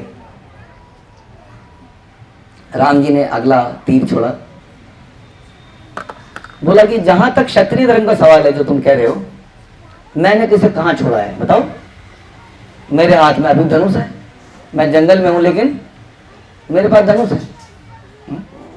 जरूरतमंदों की रक्षा करने के लिए मेरा शक्तिशाली धनुष सदैव मेरे पास है। मैं जंगल पर शासन करना जारी रखूंगा और पवित्रता और शांति बनाए रखूंगा। जंगल में कौन रहते हैं? कितने संत पुरुष रहते हैं, इनकी रक्षा कौन करेगा? रक्षा करने की बात करी ना तुमने, सबसे पहले किसकी रक्षा होनी चाहिए? ब्राह्मणों की। तो इन ब्राह्मणों की रक्षा कौन करेगा? जंगल में मैं कर रहा हूं। मैं अपना कर्तव्य नहीं छोड़ रहा। कर्तव्यों का पालन करने के लिए किसी को पद की आवश्यकता नहीं है। बहुत बड़ा गहरा पॉइंट है। प्रभु जी हम 10 साल से कर रहे हैं, आपने डिस्ट्रीब्यूशन लीडर किसी और को बना दिया, आपने कुकिंग हेड उसको बना दिया, या एक फेस्टिवल हो गया, मेरे को एक मैसेज भी नहीं किया किसी ने, सब कुछ अपने आप ही कर लो, फिर कर लो। इसका मतलब उस व्यक्ति को क्या चाहिए? उसको पद चाहिए, उसको सेवा नहीं चाहिए। और राम क्या कह रहे हैं? राम कह रहे हैं सेवा करने के लिए पद की जरूरत क्या है? तुम राजा बने रहो ना, मैं क्षत्रिय का काम तो कर ही रहा हूं ना, मैं धनुष लेके आया ना, मैंने कौन सी चूड़ियां पहन ली और यहाँ पर कर ही रहा हूं ना, अभी मारूंगा सारे राक्षसों को एक एक करके, काम तो कर ही रहा हूं ना, राजा नहीं बना तो क्या हो गया? लेकिन हमें क्या चाहिए? हमें पहले चाहिए पद, फिर पद के साथ क्या चाहिए? कुछ बता, कोई सुनता ही नहीं मेरी बात। मैं यात्रा कोऑर्डिनेटर हूँ, मेरे को किसी और कहीं और किसी ने बताया, हमारे यहाँ की बात नहीं बता रहे थे, एक व्यक्ति बिदक गया उनकी कांग्रीगेशन में। हम क्या कह रहे कि प्रभु जी सारे कांग्रीगेशन वाले ना, मैं उनको पूछता हूँ कि प्रभु जी यहाँ वो यात्रा में, कह रहे प्रभु जी मैं तो नहीं जा रहा। अरे आपने मुझे तो बताया नहीं, मैंने तो प्रभु जी को बता दिया। कह रहे कोऑर्डिनेटर मैं हूँ, बताते आपको हैं। तो क्या हो गया? हम पद के साथ प्रभु जी को शक्ति भी देनी चाहिए पड़ेगी आपको। हाँ, प्रभुपाद ने दी थी। प्रभुपाद ने अक्सर क्या बोला था? जाओ ये अफ्रीका तुम्हारा। हाँ, और हमारे ब्रह्मानंद प्रभु बोला पाकिस्तान तुम्हारा है, पाकिस्तान मेरा, ये वरदान है यार। पाकिस्तान तुम्हारा। कुछ फैसिलिटी, 2-4 शिष्यगण, 2-4 लोग, कुछ पैसे, ट्रेन में से ट्रेन एक जगह पे रुकी और क्या बोला? यहाँ उतर जाओ, यहाँ उतर जाओ, ये तुम्हारी जगह हुई, उतर जाओ। जा रहे हैं कहीं पर, इंडिया की बात थी, और बेचारे किससे बात करेंगे बताइए? हाँ, वो आई वांट टू गो लू, वो लू लगी है क्या इसको? लू, अब क्या बोलेगा बेचारा कि इसको टॉयलेट जाना है या क्या, कैसे तो बात करेंगे। तो इसलिए आशीर्वाद मिलता है मैं, दैट इज इनफ। जब हमें आदेश मिलता है तो क्या मिलता है साथ में? आशीर्वाद। हमें ना तो पद चाहिए, ना हमें कोई शक्ति चाहिए, ना धनम ना जनम। तो ऐसा राम ने कहा। जहां तक दान का सवाल है, एक बार दान देने के बाद उसे वापस नहीं किया जा सकता या बदला नहीं जा सकता, तो फिर किसी मृत व्यक्ति के दान की बात की क्यों कही जाए? जब मृत व्यक्ति ने कोई चीज दान दे दी उसके बारे में बात मत बोलो। राजा दशरथ की दानशीलता स्पष्ट थी और उसके कई गवाह थे। हम इसे बदलने या रद्द करने की स्थिति में नहीं है। राजा का कोई आदेश नहीं था कि भरत वन में रहे। तुम वन में मेरा स्थान नहीं ले सकते, ना ही मैं अयोध्या में तुम्हारा स्थान ले सकता हूँ। राजा के आदेश में कोई भी संशोधन अधर्म है। अब भरत के कुछ समझ नहीं आया तो एक आखिरी बाण भरत ने चलाया। उन्होंने ठीक है फिर छोड़ दो, जा रहा हूं मैं। हाँ, उन्होंने कुछ घास घूस ली, कुछ तर्पण बड़ किया और बैठ गए। उन्होंने कहा अब मैं यहाँ से तभी हटूंगा जब तुम जाओगे, नहीं तो यहीं प्राण त्याग दूंगा, खाऊंगा नहीं, पीऊंगा नहीं, मर जाऊंगा। अब क्या करे राम? लेकिन राम जो है अब थोड़ा सा कड़क आवाज में आ गए। मैंने तुम्हारा क्या बिगाड़ा है जो तुमने यह कर्म उठाया? ये जो तुमने व्रत लिया है आमरण अनशन, ये ब्राह्मणों के लिए असहायता के चरम मामलों में, वेरी रेयर सिचुएशन में इसको करना चाहिए जब कोई और विकल्प ना हो। एक प्रथा है, ये एक प्रथा है, लेकिन शासकों द्वारा इसका प्रयास नहीं किया जाना। ये क्षत्रियों के लिए नहीं है कि क्षत्रिय अपने प्राण त्याग के बैठ जाए एक जगह पर। अपने मिशन को भूल जाओ और अयोध्या लौट जाओ।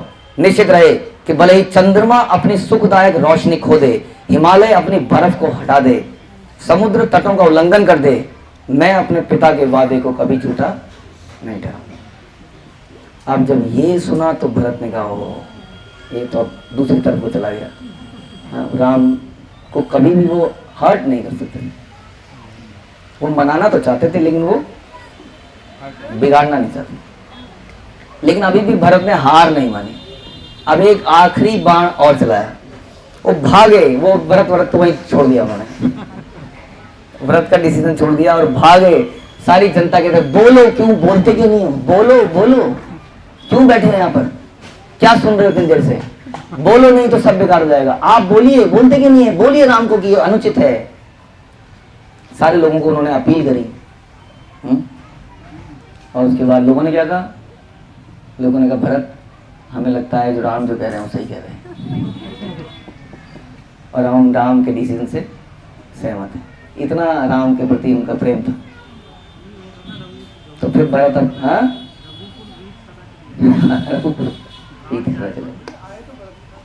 आए भरत के साथ थे, लेकिन थे किसके? जीव स्वरूप है कृष्ण। तब तो भरत समाप्त। भरत की ये लड़ाई उन्होंने छोड़ दी। राम ने कहा मेरे प्रिय भाई, आप अपनी विनम्रता में जो बार बार आप कह रहे हैं कि मैं असमर्थ हूँ, मैं नहीं कर पाऊंगा, तुम चलो, लेकिन मैं आपको बता दूं कि जो आपकी विनम्रता है ना, यही आपको एक सक्षम राजा बनाने की गुण प्रदान करती है। हाँ? जो आप कह रहे हैं कि I am incapable of doing something, that means that person is most capable. जो व्यक्ति कहता है कि मेरे में अंदर शक्ति नहीं है, लेकिन यदि आप मुझे आशीर्वाद देंगे तो मैं कर लूंगा, वो व्यक्ति यदि वही कर जो कहेगा हाँ ये तो मेरे बाएं हाथ का खेल है, इसका मतलब वो व्यक्ति गलत व्यक्ति है। समझ में आया? तो बोला इसलिए आप क्या कीजिए, अपनी विनम्रता का उपयोग, बुद्धिमान व्यक्तियों से सलाह लीजिए विनम्रता से। हाँ, जो कुछ हुआ उसके लिए कभी अपनी माँ को दोष मत दीजिए। एक माँ का हमेशा ईमानदारी से सम्मान किया जाना चाहिए और इस प्रकार से भरत ने इसको त्याग दिया, इस डिसीजन को। और दूसरे ही भरत ने अपने एक व्यक्ति को बुलाया। वो दूसरी व्यवस्था भी करके गए थे कि अगर ये नहीं होता तो इवेंचुअली मुझे क्या करना है। तो तभी उनका एक मंत्री वहाँ पर एक प्लेट लेके आया। उस प्लेट के ऊपर से उन्होंने उस चादर को हटाया। उसके नीचे क्या था? उसके नीचे चरण पादुका थी। उस चरण पादुका में बड़ी सुंदर चरण पादुका, गोल्ड स्टडीड। उन्होंने चरण पादुका को भगवान के सामने रखी। बोला प्रिय भगवान, अगर आप नहीं होंगे तो ये सत्ता मेरे दिमाग पर चढ़ेगी, इसलिए मैं तो रूल करूँगा नहीं, करोगे तो आप ही। आप नहीं चलोगे तो आपके ये चरण जो है अयोध्या के शासन करेंगे। और मैं आज से शपथ लेता हूँ कि मैं आज से मेरे बाल भी क्या होंगे? मैटिड, मतलब समझ गए? जटा कोमनी होगी और जटाधारी बन जाएंगे। मैं केवल कंदमूल पर रहूँगा। मैं ट्री बार्क यानी कि पेड़ों की छाल पहना करूँगा। मैं शहर में नहीं रहूँगा। मैं ज़मीन पे क्या, मैं तो सुरंग ज़मीन के भी नीचे रहूँगा। और शहर के बाहर इन चरण पादुका के सहारे से वर्शिप करते हुए सारे डिसीजन इनके सहारे से लूंगा। लेकिन मेरी भी एक शर्त है, अब तुम सुन लो। वो शर्त क्या है, किसी को याद है? कि यदि 14 साल से एक दिन भी आपने आगे कर दिया तो मैं अपने प्राण त्याग दूंगा। तो इस प्रकार से राम ने भरत को एकदम से आलिंगन किया और वहाँ से ये लोग वापस चले चरण पादुका को लेके। तो ये सारी दिव्य घटनाएं यहीं पर हुई थी। अब आप सोच सकते हैं कि त्याग का, बलिदान का, प्रेम का क्या क्या, अगर आप इसके बारे में बोलें कि इसे क्या क्या सीखने को मिलता है, तो बस करते रहिए उन 4 कामों में से एक काम। 4 काम बताए थे, शांति, आत्मनिष्ठ, इंट्रोस्पेक्शन करते रहिए कि क्या क्या गहराइयों से क्या क्या सीखने को मिलता है ना। ऐसा कई संत कहते हैं कि राम ने अयोध्या को त्यागा, लेकिन अयोध्या राम को एक्चुअली राम से छीन ली गई थी और किसको मिली थी? भरत को। तो भरत को अयोध्या लीगली मिली थी, इलीगली मिली थी? तो कहते हैं कि कोई वस्तु जो आपको कभी मिली ना हो उसको त्यागना तो फिर भी आसान है, लेकिन कोई वस्तु जो आपको मिल जाए, यानी कि दूसरे शब्दों में विदाउट अंडरमाइनिंग एनीबॉडी, कि कई बार हम कहते हैं कि ये आश्रम बड़ा है या ये आश्रम बड़ा है। कई आश्रमों में इंद्रिय तृप्ति की हमें सुविधाएं ही नहीं मिलती हैं। हम ऐसा जीवन बिताते हैं कि हमारे पास सुविधाएं हैं ही नहीं। लेकिन किसी व्यक्ति के पास जिसके पास सारी सुविधाएं हों लीगली, जिसको वो अपने नॉर्मल जीवन में भोग कर सकता हो, अगर वो उसको भी ना भोगे तो वो व्यक्ति बड़ा त्यागी माना जाता है। कोई व्यक्ति अपनी सुंदर पत्नी, अपना धन समृद्धि को यदि ना भोगे और उसको त्याग दे भगवान के लिए, तो ज़्यादा बड़ा सन्यासी कहलाता है। तो इस प्रकार से भरत का त्याग हमारे संत लोग कहते हैं बहुत बड़ा त्याग था, क्योंकि उन्हें तो वो बड़ा लीगली वो मिल गया था वो राज्य, उन्हें कुछ नहीं करना था। राम भी एक्सपेक्ट कर रहे थे कि ये राजा बने, फिर भी उन्होंने उसको एक्सेप्ट, इतनी जिरह होने के बाद भी उन्होंने उस राज्य को एक्सेप्ट नहीं किया। तो इस प्रकार से इस जगह पर कुछ समय तक वो और रहे, यहाँ से वो लोग चले गए थे सारे अयोध्यावासी। लेकिन हुआ क्या, जब अयोध्यावासियों को पता चल गया कि राम यहाँ पर हैं, तो क्या होने लगा कि बीच बीच में यहाँ आना जाना लगा रहा, जैसे कि आप लोग आज इतनी बड़ी संख्या में आ गए हैं। अब राम जी तो अकेले रहना चाहते हैं यहाँ पर, क्योंकि उनको तो यही यहाँ पर मिला है कि आपको अकेले रहना है। तो फिर राम जी ने कहा अब there is a time to go. और कहते हैं कि कुछ यहाँ के लोकल संतों ने भी कहा कि यहाँ पर असुरों का बड़ा अब अटैक होने लगा है, अब यहाँ से चलना चाहिए। तो इस जगह में कई सारे भक्त पहले ही रहा करते थे। ये जगह बड़ी दिव्य थी पहले से ही। यहाँ पर तुलसीदास भी रहे, जैसा कि आपने देखा। चित्रकूट के घाट पर रही संतों की भीड़ क्या है, तुलसीदास घिसे चंदन, चंदन घिसे तिलक लगाए रघुवीर। तो ये घटनाएं भी यहाँ हुई। ऐसा बताते हैं कि वो चंदन घिस रहे थे, भगवान राम एक छोटे बच्चे के रूप में आ गए और उन्होंने कहा चंदन दो, और वो इतने भाव में आ गए कि चंदन देना तो भूल गए और चंदन घिसते रहे। भगवान ने खुद ही चंदन लेके अपने लगा लिया। तो आज और कल में आप, इसके बाद हम लोग ज़्यादा चर्चा नहीं कर पाएंगे आज और कल कुछ भी, तो आपको आज ही सुन लेना है जो भी हम बता रहे हैं आपको। कि बीच में हम लोग जाएंगे फटिक शिला पर, जहाँ पर एक शिला है बहुत अच्छी सी। उस शिला पे राम और सीता कहते हैं कि साथ में कई बार राम जी सीता जी का श्रृंगार करते थे। तो बताया ना, राम जी यहाँ डिफरेंट मूड में रहे। राम और सीता का ऐसा उनको समय नहीं मिला था अपने अयोध्या में जो उनको यहाँ मिला। तो यहाँ पर सीता जी का श्रृंगार भी वो किया करते थे। तो उस फटिक शिला में आप जाएंगे, वहाँ पर विश्राम करते थे।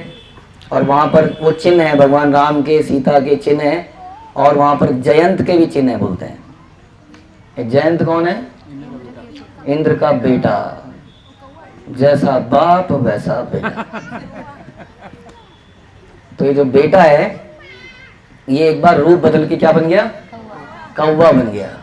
और राम सीता बैठ के चर्चा कर रहे थे, और इसने क्या किया, ये धीरे धीरे आगे उछल के आते ना कौवा, ऐसे उछल के आगे आ गया। जयंत था। अब सीता इतनी सुंदर थी, अब कोई आदमी अगर देखेगा तो राम क्या करेंगे? राम तो शुक खत्म है ना आदमी। अब कौवा आ गया तो कौवे पे कौन ध्यान देगा? तो आगे आ गया, देखता रहा और आगे आ गया और आगे आ गया, और सीता को थोड़ी देर में लगा कि कुछ गड़बड़ तो है, लेकिन कौवा ही तो है। और राम जी सीता जी के लेटे हुए थे उनकी गोद में, और उन्हें आंखें बंद करी हुई थी और वो आराम कर रहे थे। और सीता ने कौवे को देखा। अब उन्होंने कहा करके शू शू करूंगी तो ये उठ जाएंगे, तो थोड़ा परेशान तो हो रही थी, लेकिन वो आगे आता गया। फिर उसने एकदम से उछाल मारी और फड़ कर करके एकदम पास में आ गया। ऐसा उसने 3-4 बार कर दिया, तो उसके हाथों की ये जो क्लॉज होते हैं, उसका नाखून यहाँ वक्षस्थल पे लग गया, और वहां से खून की बूंद गिरी सीधा राम जी के ऊपर। और राम जी उठे, राम जी ने उसको देखा, उसके राम जी ने घास के तिनके को उठाया और कुछ मंत्र बोले और ऐसे छोड़ दिया, और वो क्या बन गया? वो बन गया ब्रह्मास्त्र। और वो गया जयंत के पीछे, मैं आगे वो पीछे, वो पीछे मैं आगे, और इस प्रकार से वो चलते रहे। सीधा पहले अपने पिताजी के पास पहुंचे, जैसे बड़े रईस ज़्यादा किसी को कुचल के अपने पिता के पास जाता है। पिताजी ने कहा बेटा ये गलत जगह है, काम गलत कर दिया, मैं भी मारा जाऊंगा, आप जाइए। उसके बाद सारी कहानी वही, ब्रह्मा जी शिव जी सब ने कहा नहीं जी गलत जगह ले लिए पंगा। तो हम बता रहे थे, हम पढ़ रहे थे कि जयंत को एक चीज़ रियलाइज़ हुई कि जब मैं towards the direction of Ram जा रहा हूँ तो ये स्लो हो जा रहा है, और जब मैं इधर उधर जा रहा हूँ तो ये फास्ट हो जा रहा है। और कई बताते हैं कि ब्रह्मा जी ने सबने उसको एडवाइस करी कि तुझे राम के पास ही जाना पड़ेगा। अब ये उसके थोड़ा सा अहंकार को ख़त्म कर रहा था, और वो मानने को तैयार नहीं था। लेकिन अल्टीमेटली जब सबने मना कर दिया तो कहते हैं धप से राम जी के चरणों पे गिरा। अब राम जी ने उसको उठाया और सीता जी ने तुरंत उसके सर पे हाथ रख दिया। राम जी ने उस दिन सोचा कि यदि मुझे राक्षसों को मारना है तो सीता को तो अलग करना पड़ेगा। इसलिए खरदूषण है ना, वो जगह क्या थी?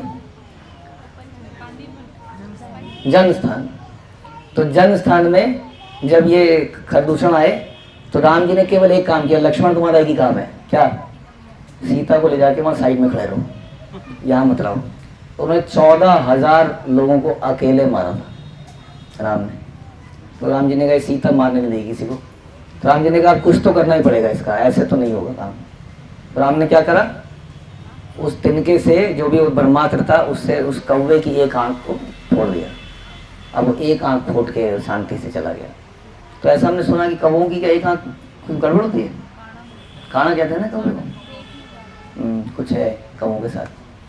तो इस प्रकार से वो स्फटिक शिला वहाँ पे कहते हैं, उस कौवे का भी वहाँ पे कोई निशान है ऐसा हमने सुना। तो उस जगह में भी हम जाएंगे, ठीक है।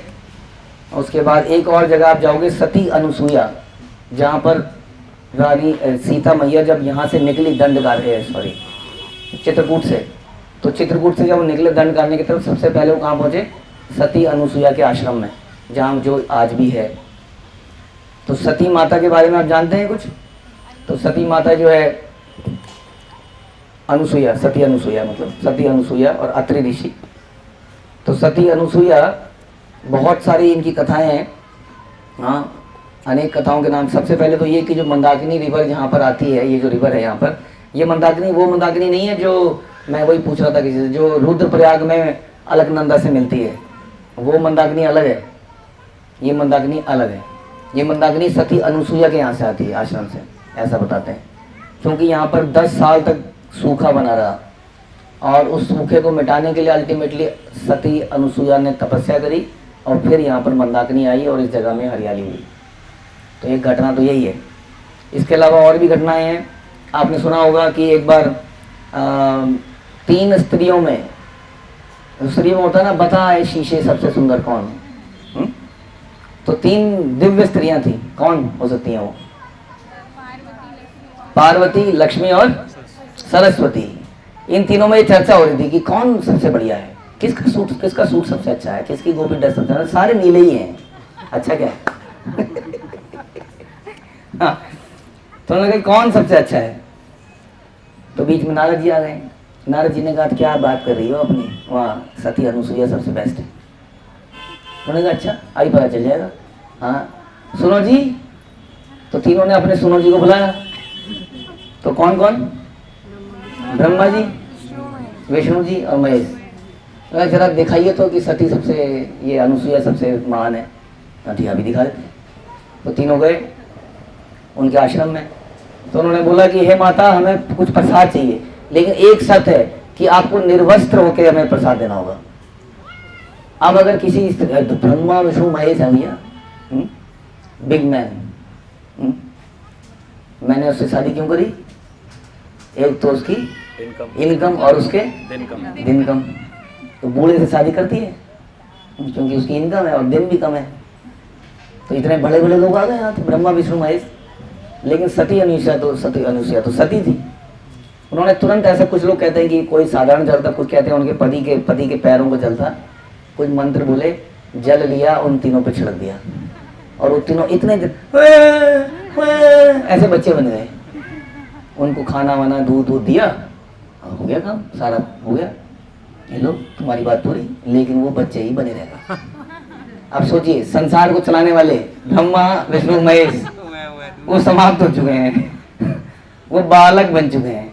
संसार का बैलेंस, सारे सोचिए, सारे राक्षस फ्री, हर कोई फ्री हो गया एकदम से।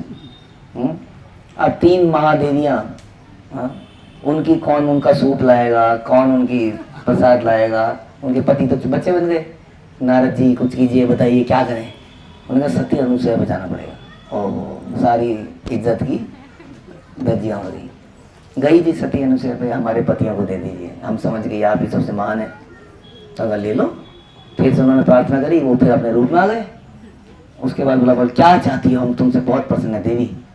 बोलते चाहती हूँ कि आप तीनों का अंश स्वरूप मेरे पुत्र के रूप में आ जाए।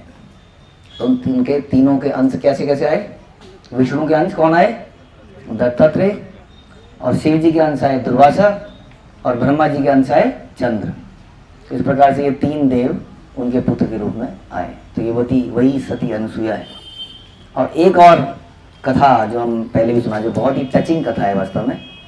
वो कथा इस प्रकार से है कि एक बार एक व्यक्ति था, उसका जो नाम था, उसका नाम मैं भूल जाता हूँ अक्सर, तो नाम मैं याद करने की कोशिश करूँगा, बताता हूँ अगर याद आता है तो वो व्यक्ति जो था, वो व्यक्ति अपनी गलत आदतों में फंस गया और उस व्यक्ति का एक वैश्या के साथ संबंध हो गया और उस वैश्या को छोड़ नहीं पा रहा था वो। हाँ, और उसकी पत्नी को ये बात क्या थी मालूम थी। कौशिकी, शायद कौशिकी नाम था उसका, हमको याद नहीं आ रहा है। और शांडिली उसकी पत्नी का नाम था। हाँ, तो जो भी था, अभी मुझे मिल नहीं रहा है। तो इस प्रकार से अब वो जवानी भर तो ये करता रहा, लेकिन अब वो बूढ़ा हो गया। जब वो बूढ़ा हो गया तो क्या हुआ? हाँ, कौशिका, ठीक है, कौशिका और शांडिली। अच्छा सॉरी, देवहूति, मैं एक बात बताना भूल गया। देवहूति किसकी बेटी है? स्वयंभू मनु और शत्रुपा। स्वयंभू मनु शत्रुपा के कौन कौन बच्चे थे?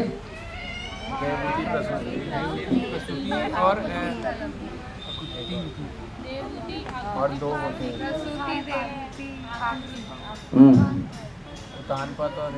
तो फिर ये किसकी बेटी थी? ये कर्दम मुनि और देवहूति की पुत्री थी। कौन? सती अनुसुईया। समझ में आ गया? तो उनकी ये पुत्री थी। तो इस प्रकार से वो जो कौशिकी था, कौशिका के पूरे जीवन में तो उसने उस वैश्या के साथ संबंध बनाए।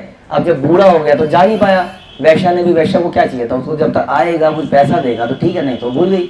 अब इसका अंदर वो जो लालच है, जो लस्ट है, वो तो बनी रही। अब ये इतना गिर गया ये व्यक्ति कि इसने किसको बोला? अपनी पत्नी को बोला, मुझे उसके पास जरा ले जा।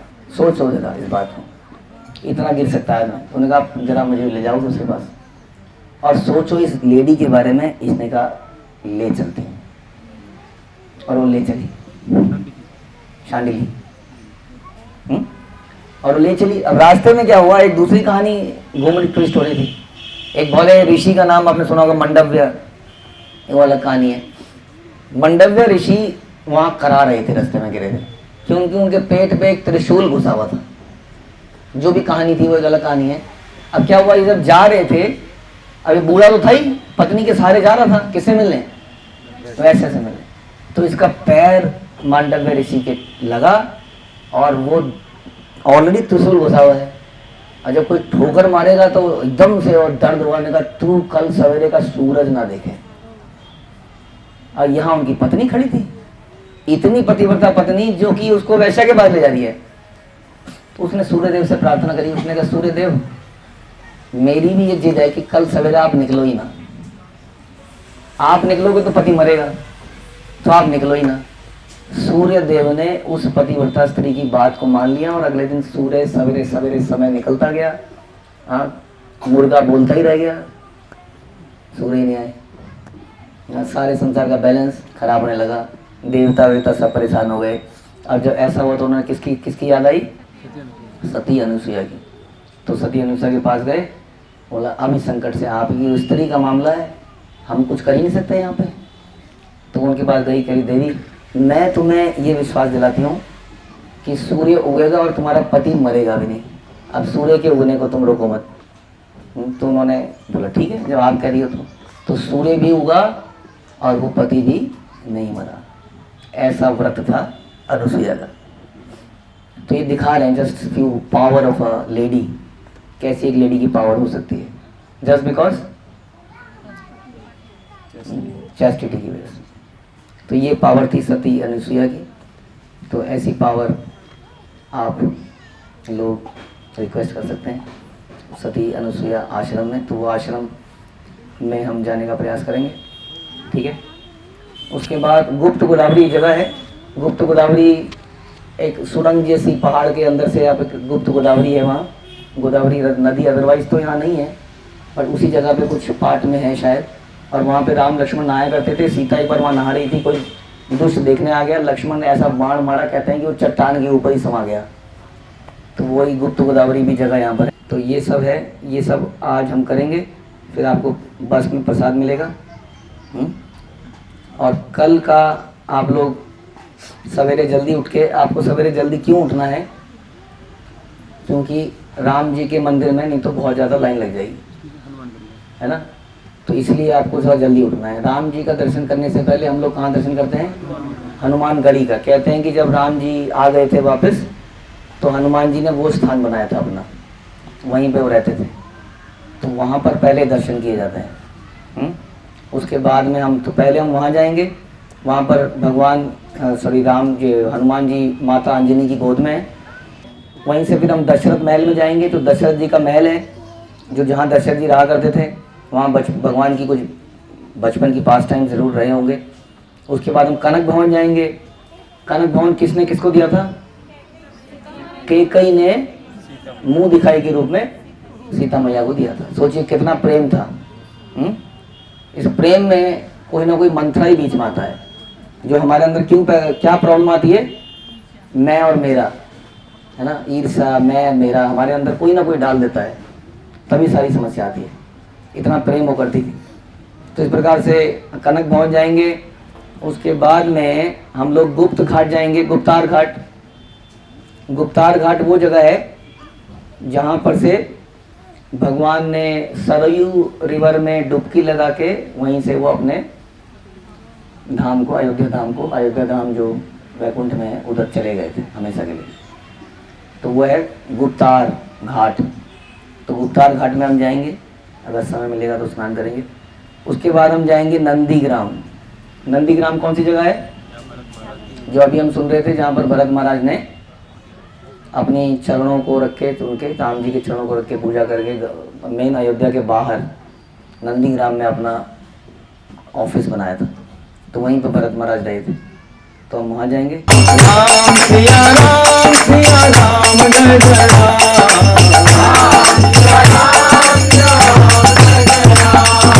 राम सिया राम जय जय